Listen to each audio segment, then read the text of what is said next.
across the South Coast, live from Solent University. You're listening to Solent Sports News.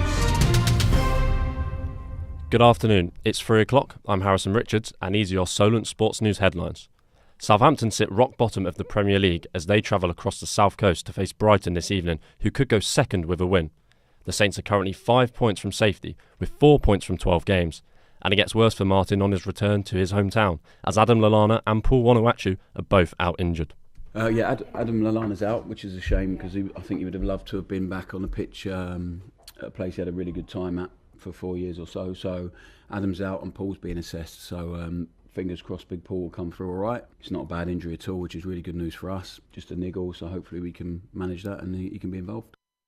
We can now go live to Chloe Geddes, who has travelled to a pub in Brighton to speak to Saints fans ahead of tonight's game. Chloe, what's the atmosphere like there and what's the mood like for Saints supporters? Hi Harrison, thank you. Yeah, I'm in a pub in Brighton right now and I've got some Saints fans with me, so I'm going to go over to them. So what do you think the mood's going to be like for tonight? Yeah, I don't think it'd be good after having one win in 12 games in the Premiership, but, you know, we live in hope being a Saints fan and hopefully we get a win.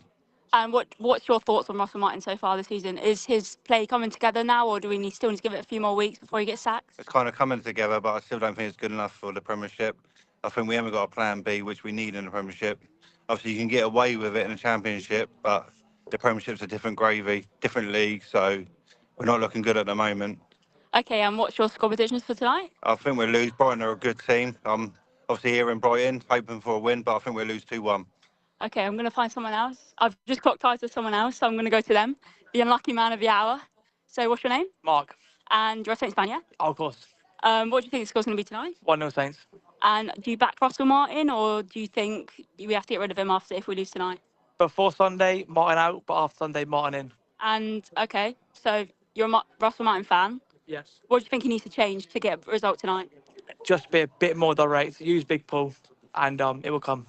And Paul might be out injured. What about if we can't play him from the start? I think we've shown over this season we've got enough ability to play the way he wants to play. It worked last season. He's just finding the right balance this season.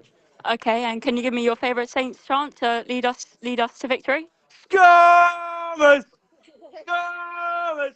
Okay, thank you, Harrison. Back to you. Thank you very much for that, Chloe.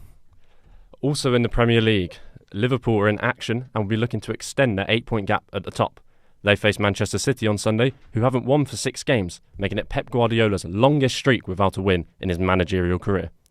At the other end of the table, Newcastle will travel south to take on Crystal Palace at Selhurst Park. The Eagles currently sit in 19th place, but have been handed a boost as Abere Eze and Eddie Nketiah are both back and in contention to start after the pair have recovered from their injuries. Moving across London, West Ham will be looking to build on their Monday night win against Newcastle as they host Arsenal. The Gunners could propel themselves up to second in the league with a win, whereas a win for the Hammers could boost themselves into the top half. A Southampton player has been nominated for the Puskas Award. Striker Paul Onuachu, who is yet to score for the Saints, is ironically up for the best goal of the year. The Nigerian scored an incredible scorpion kick while on loan at Trabzonspor last season. It's also the first year that there has been a separate category for the women's best goal, as the Marta Trophy was announced in January. The key nominees to look out for are Arsenal's Beth Mead for her goal against West Ham and Marta herself after scoring for Brazil against Jamaica. Frank Lampard will take charge of his first Coventry game this weekend as they host Cardiff. The Chelsea legend has a job on his hands as the Sky Blues are just 2 points clear of the relegation zone in 17th place. Despite some poor previous stints as manager, Lampard has stated he isn't in the job just to prove people wrong. I don't want to sit here and try and go, I want to do this to show the world. I'm driven. I like to prove people wrong. I did it in my playing career a lot. It was a drive for me. And as I say, as a managerial career, you know you're going to have to prove people wrong. It doesn't matter whether it's me or Pep Guardiola at this moment in time. It's one of many games that Solent Sports News will provide live updates for tomorrow, which will start at 3 o'clock. Emma Hayes will have her homecoming as USA women travel across the pond to take on England. Saturday's match at Wembley will be the 20th meeting between the two powerhouse nations and the first since 2022, which the Lionesses won 2-1. Moving to cricket now, and day 2 of England's test match against New Zealand has concluded. The standout player on the day was England's Harry Brook, who currently sits on 132 not out.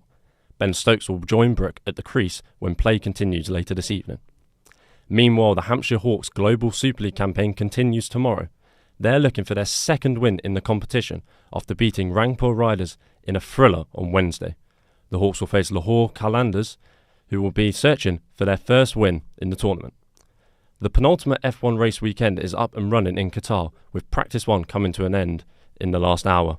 We are now joined by our F1 correspondent, Nathan Rawlins. Nathan, what happened in the first session and what's to come for the rest of the weekend? Yep, thank you very much, Harrison. As you said, FP1 has just finished in Qatar, the penultimate race of this 2024 season, an exciting one at that. After last weekend in which Max Verstappen wrapped up the driver's title, his fourth, the focus this weekend is solely on the constructors, with leaders McLaren, second place Ferrari and third place Red Bull all still within a chance of winning. Back to Qatar and today, and these are the results quickly for FP1. First place and fastest was Charles Leclerc, second place Lando Norris, third place his teammate Oscar Piastri, fourth place Carlos Sainz, fifth place Yuki Tsunoda. Some other honourable mentions, seventh place Aston Martin's Lance Stroll, one to look out for I think this weekend. 10th place Lewis Hamilton, a favourite among Brits. Verstappen, the championship winner, as I said, in P11. His teammate Checo Perez down in P18. This been a sprint weekend. There's also some more points on offer, so it should be a good one heading into the final race at Abu Dhabi. Back to you. And who's your money on to win this weekend's race? It's a tough one. Verstappen coming off that high of the championship win, he could be in for a good shout. I'd have to give, a good chance to Lando Norris and Oscar Piastri in the McLarens. I think they look good this weekend. Look out for the Mercedes, though. I think the conditions are favourable. Brilliant. Thanks for that insight, Nathan. Moving on to NFL, and tonight the Kansas City Chiefs will be looking to improve to 11-1 on the season. They face the Las Vegas Raiders in a divisional matchup, who have just 2 wins to their name all season. In the reverse fixture, Patrick Mahomes' side came out on top in Las Vegas, 27-20. That's all from us this hour. We'll be back at 4, and remember, you can keep up to date 24 hours a day on our website, which is solentsportsnews.com. Thank you.